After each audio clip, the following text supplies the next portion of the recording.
সারা বছর কানাডায় কী পরিমাণ প্রতারণার ঘটনা ঘটে। অনলাইনে প্রতারণা, টেলিফোন স্ক্যাম, ইদানিং আবার শুরু হয়েছে যে রাস্তায় বাড়ির সামনে দাঁড়িয়ে বা শপিং মলে দাঁড়িয়ে নানাভাবে প্রতারণা করা। এবং এইসব প্রতারণার শিকার হয়ে অনেক ক্যানাডিয়ানই আর্থিকভাবে ক্ষতিগ্রস্ত হচ্ছেন। মূল্যবান গয়নাগাটি যারা পরেন বা মূল্যবান সামগ্রীর সঙ্গে যারা রাখেন সেগুলো হারাচ্ছেন। আমাদের মাঝে মধ্যে মনে হতো যে আচ্ছা, কানাডার বিভিন্ন শহরগুলো, টরন্টো বা অন্যান্য বড় বড় শহরগুলো ঠিক এইভাবে মানে একেবারে একটা প্রতারকের শহর কিভাবে হয়ে উঠছে। যাই হোক, আগামী যে বাজেটটি হতে যাচ্ছে সেই বাজেটে ফেডারেল গভর্নমেন্ট সিদ্ধান্ত নিয়েছে যে তারা অনলাইন প্রতারণা, অনলাইন ফ্রড এবং মানি লন্ডারিংটা অনেক বড় ইস্যু, বড় বিষয়, ইন্টারন্যাশনাল একটা ক্যারেক্টার আছে এটার। বাট মানি লন্ডারিং এবং অনলাইন ফ্রড বন্ধ করার জন্য, ইনভেস্টিগেশন করার জন্য নতুন একটি সংস্থা গঠন করতে যাচ্ছে এবং আগামী বাজেটে তার জন্য আলাদা করে বরাদ্দ থাকবে। আজকেই ফেডারেল ফাইন্যান্স মিনিস্টার সাংবাদিকদের সঙ্গে কথা বলার সময় এই অ্যানাউন্সমেন্টটি করেছেন এবং তিনি তার মোটামুটি একটা রূপরেখা দিয়েছেন যে কী ধরনের কাজ করবে এটি বা কিভাবে এটি গঠিত হবে। তবে এর জন্য ঠিক কী পরিমাণ বাজেট বরাদ্দ থাকবে সেটি পরিষ্কারভাবে এখনও সরকারের পক্ষ থেকে বলা হয়নি। হঠাৎ করে কি সরকার মানে এই প্রতারণার ব্যাপারে, বিশেষ করে অনলাইন প্রতারণার ব্যাপারে একটু সচেতন হয়ে উঠল? আপনাদের মনে থাকবার কথা, কিছুদিন আগেই একটি মানে চমকে ওঠার মতো ঘটনা ঘটেছে।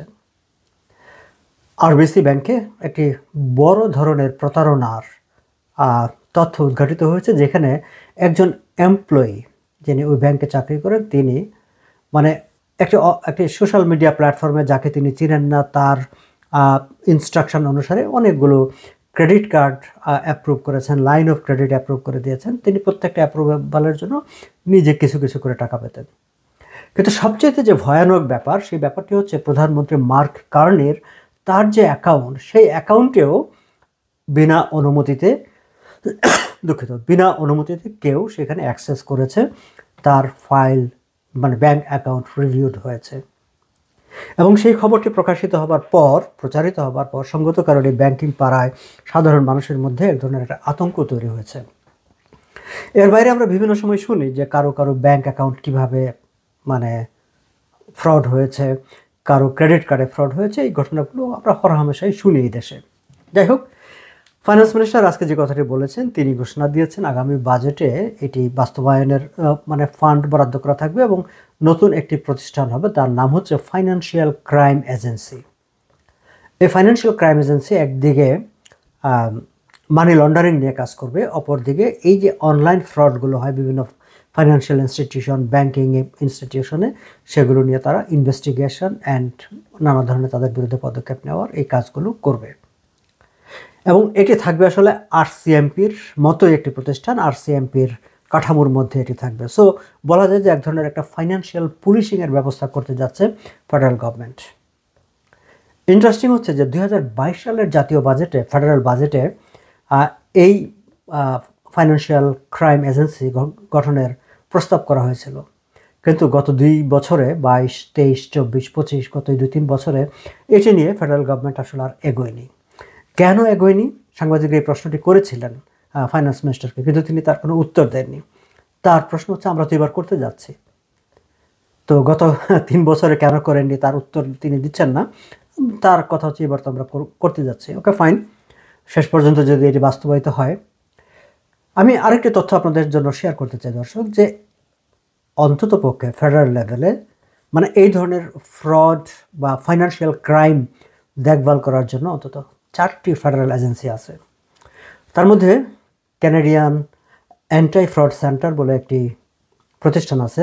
বাই দ্য ওয়ে, এই প্রতিষ্ঠানটির যে তথ্য, সেই তথ্য হচ্ছে 2024 সালে ক্যানাডিয়ান নাগরিকরা মানে আমি, আপনি, আমার মতো মানুষরা প্রায় $643 মিলিয়ন লুজ করেছে জাস্ট প্রতারকদের কাছে। প্রতারণা করে নাগরিকদের অ্যাকাউন্ট থেকে, পকেট থেকে $643 মিলিয়ন এক বছরে হাতিয়ে নিয়েছে প্রতারকরা। তো এই যে কানাডিয়ান অ্যান্টি ফ্রড সেন্টার, তাদের কাজ হচ্ছে আসলে যে কোথায় কোথায় এই ধরনের ফ্রড হচ্ছে সেই ফ্রডগুলো সংগ্রহ করে পুলিশকে সহায়তা করা, যাতে পুলিশ এই বিষয়ে প্রয়োজনীয় পদক্ষেপ নিতে পারে। এর বাইরে ফিনট্র্যাকের কথা আপনারা সবাই জানেন, যে financial transaction and reports analysis centre of Canada. এরা মূলত অ্যান্টি মানি লন্ডারিং এবং অ্যান্টি টেররিস্ট ফাইন্যান্সিং এই বিষয়গুলো নিয়ে ডিল করে। খুবই সফিস্টিকেটেড কাজ তাদের। আপনারা এই কথাটা প্রায় শুনে থাকবেন যে কারো ব্যাঙ্ক অ্যাকাউন্টে একদিনে $10,000 বেশি জমা হলে বা $10,000 বেশি ব্যাংক থেকে উইথড্রয়াল হলে সেটি ওই ব্যাংক এই ফিনট্র্যাককে রিপোর্ট করে যে এই ক্লায়েন্ট এই পরিমাণ টাকা অ্যাকাউন্ট থেকে উঠিয়েছে কিংবা জমা দিয়েছে। অথবা আপনি যদি বাইরে কোথাও টাকা পাঠান, সেটি যদি $10,000 হয় অ্যান্ড অ্যাভাব হয়, তাহলে তারা সঙ্গে সঙ্গে এই ফিনট্র্যাককে রিপোর্ট করে এবং ফিনট্র্যাক পরের দিন আপনার দরজায় এসে হাজির হয় যে তুমি এই টাকাটা কোত্থেকে পেয়েছো, কীভাবে পেয়েছো, কোথায় পাঠিয়েছো, কেন পেয়েছো। সো এই ফিনট্র্যাকের কাজ হচ্ছে money laundering and anti terrorist financing নিয়ে কাজ করা, দেখভাল করা। এর বাইরে অন্টারিও যদি আমরা office of the superintendent of financial services, এরা আবার বিভিন্ন financial institution, bank, insurance company, other যারা insurance broker, financial representative, financial advisors, এদেরকে তারা নিয়ন্ত্রণ করে, রেগুলেট করে। এর বাইরে financial crime agency of Canada নামে আরও একটি প্রতিষ্ঠান আছে। সো বেসিক্যালি এই যে fraud, anti money laundering, terrorist financing এগুলো বন্ধ করার জন্য, এগুলোর বিরুদ্ধে পদক্ষেপ নেওয়ার জন্য ফেডারেল গভর্নমেন্টের ইতিমধ্যে 4টা প্রতিষ্ঠান কিন্তু আছে, সক্রিয় আছে। এখন এই 4টা প্রতিষ্ঠান থাকার পরেও ফেডারেল গভর্নমেন্ট মনে করলেন, লিবারেল গভর্নমেন্ট, যে না, আমাদেরকে আরও একটি প্রতিষ্ঠান করতে হবে। কি সেটি? Financial crime agency. সো এই এফসিএ, ফাইন্যান্সিয়াল ক্রাইম এজেন্সি, যারা এই ব্যাপারে ব্যাখ্যা দিতে গিয়ে ফাইন্যান্স মিনিস্টার আবার বলেছেন যে না, বাকিরা তো কাজ করছে, সো এই প্রতিষ্ঠানটি আসলে মোর সফিস্টিকেটেড ক্রাইম নিয়ে কাজ করবে। এবং যেহেতু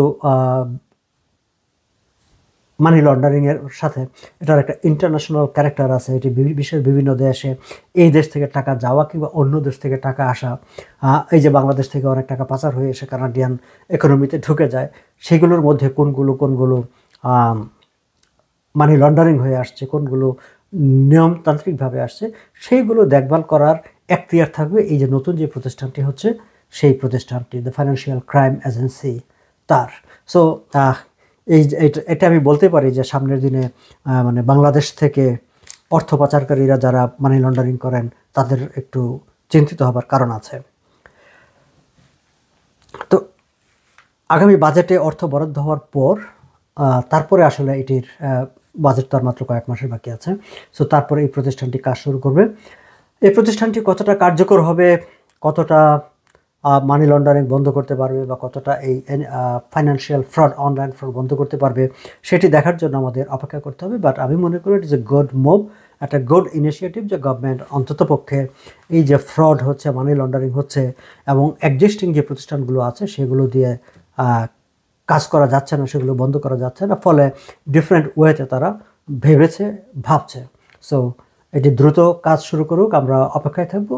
এই প্রতিষ্ঠানটি কাজ শুরু করবে এবং কানাডা প্রতারকদের হাত থেকে, প্রতারক মুক্ত এবং মুদ্রা পাচারকারীদের হাত থেকে মানে মুক্ত একটি সমাজ কানাডায় প্রতিষ্ঠিত হবে। দর্শক, শেষ করবার আগে অন্য প্রসঙ্গে আরেকটি তথ্য জাস্ট আপনাদের সঙ্গে শেয়ার করে রাখি। আমি গতকালকের ভিডিওতে উল্লেখ করেছিলাম যে অন্টারিওতে স্পিড ক্যামেরা অন্টারিওর প্রিমিয়ার ডাগ ফোর্ড সেটাকে নিষিদ্ধ ঘোষণা করতে চাচ্ছেন এবং সেটি নিয়ে বেশ তর্ক বিতর্ক হচ্ছে। গার্ডিয়ানরা বিভিন্ন জায়গায় এটি নিয়ে বিক্ষোভ করছেন। বেশ কয়েকদিন, এতদিন অন্টারিও প্রভিন্সিয়াল পার্লামেন্ট ভ্যাকেশনে ছিল, আজ থেকেই পার্লামেন্ট শুরু হয়েছে এবং প্রথম দিনেই ডাগ ফোর্ডের কনজারভেটিভ পার্টি প্রভিন্সিয়াল পার্লামেন্টে স্পিড ক্যামেরা নিষিদ্ধ করার বিলটি পেশ করেছে। এখন এটির উপর আলোচনা হবে। আমরা খেয়াল রাখবো যে অন্যান্য political party, NDP, liberal party, তারা এই বিলটিকে কিভাবে দেখে বা তারা সমর্থন করে অথবা বিরোধিতা করে। তারা বিরোধিতা করলেও এটি পাশ হয়ে যাবে, কারণ অন্টারিও প্রভিন্সিয়াল পার্লামেন্টে কনজারভেটিভ পার্টির মানে একচ্ছত্র এটিকে তার আসন আছে, মেজরিটি আছে, ফলে তাদের বিল পাস করতে কোনো সমস্যা হবে না। কিন্তু পলিটিক্যাল পার্টিগুলো কি রোল প্লে করে, আমরা সেটি দেখার জন্য অপেক্ষায় থাকলাম। আজ এই পর্যন্তই। ভালো থাকবেন আপনারা সবাই।